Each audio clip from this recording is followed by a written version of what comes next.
My name is Harlow. I'm 27 years old, and I'm going to tell you something I've never said out loud before.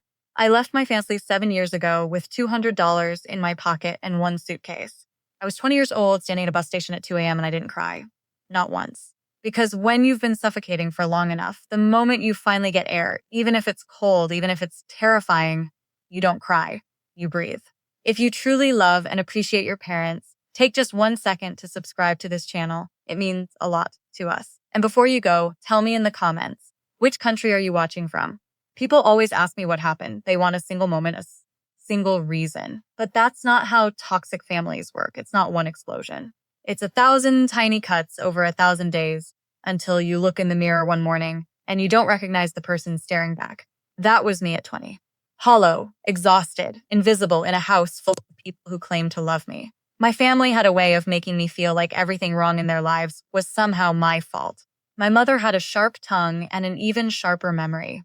She never forgot a mistake, but she never acknowledged a wound she caused either. My father was quieter, but his silence was its own kind of weapon. He never defended me. Not once, not even when he should have. And my sister and brother, they learned from watching. They picked up the habits like they were heirlooms. The eye rolls, the dismissals, the way they'd talk over me at dinner like I hadn't spoken at all.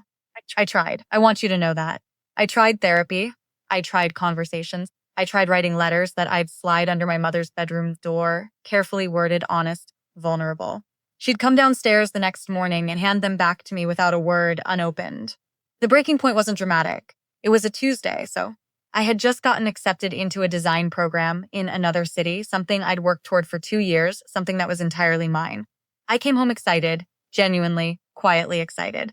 And before I could even finish the sentence, my mother looked up from the kitchen counter and said, "You'll quit, you always do."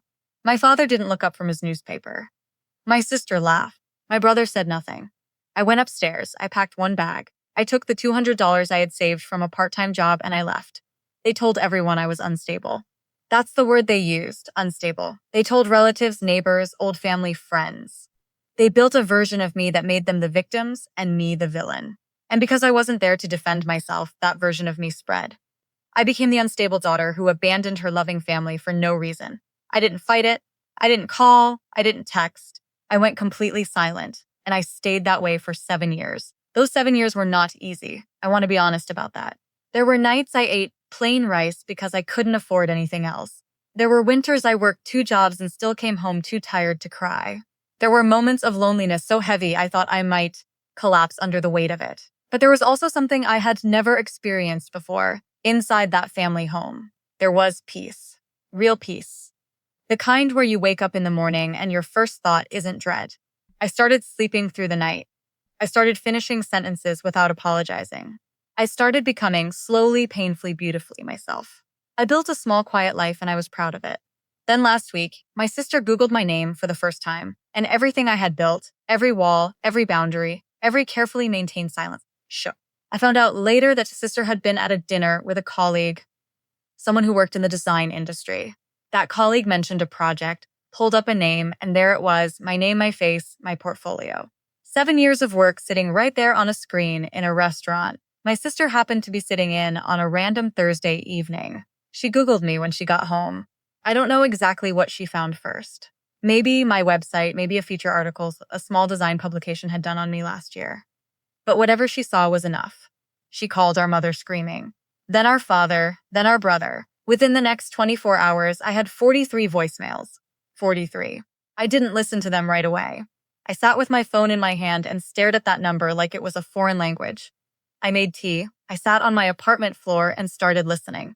Every single voicemail, 43 of them, said the same 2 words. Come home. Not I'm sorry. Not we were wrong. Not we miss you or we've changed. Just come home.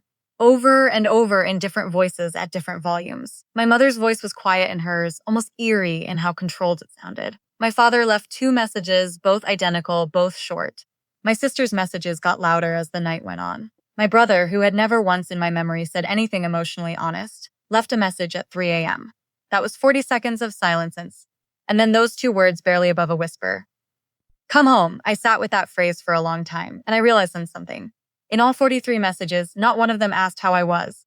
Not one acknowledged 7 years of silence. Not one said the word sorry. They had Googled me and found success. And their first instinct wasn't pride, it wasn't guilt, it was possession. Come home. Like I was something that belonged to them. Like the 7 years hadn't happened. I didn't call back that night. I called my therapist instead. We talked for an hour. She reminded me that guilt and love can feel identical when you've grown up in a home that confused the two. That the pull I was feeling toward that word home wasn't necessarily a pull toward them. It was a pull toward a version of family I had always wanted but never had. There's grief in that, real grief. And I let myself feel it. What I did next surprised even me. I didn't block them. I didn't respond either. I wrote not to them, but for myself.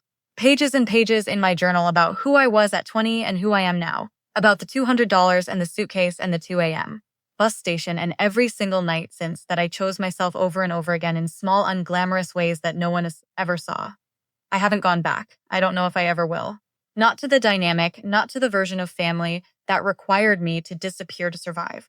But I have started slowly to consider what a boundary-protected relationship might look like. Not for them, for me. Because I've learned that healing isn't a destination you reach. It's a practice. You choose it every day. Even on the days when 43 voicemails are sitting on your phone and every single one of them sounds like home. If you're somewhere in the middle of your own story, somewhere between the leaving and the figuring out, I want you to know this. The life you build in the silence is real. The person you become when no one is watching is yours. And no voicemail, no matter how many, gets to take that from you. That's my story, and I'm still writing it.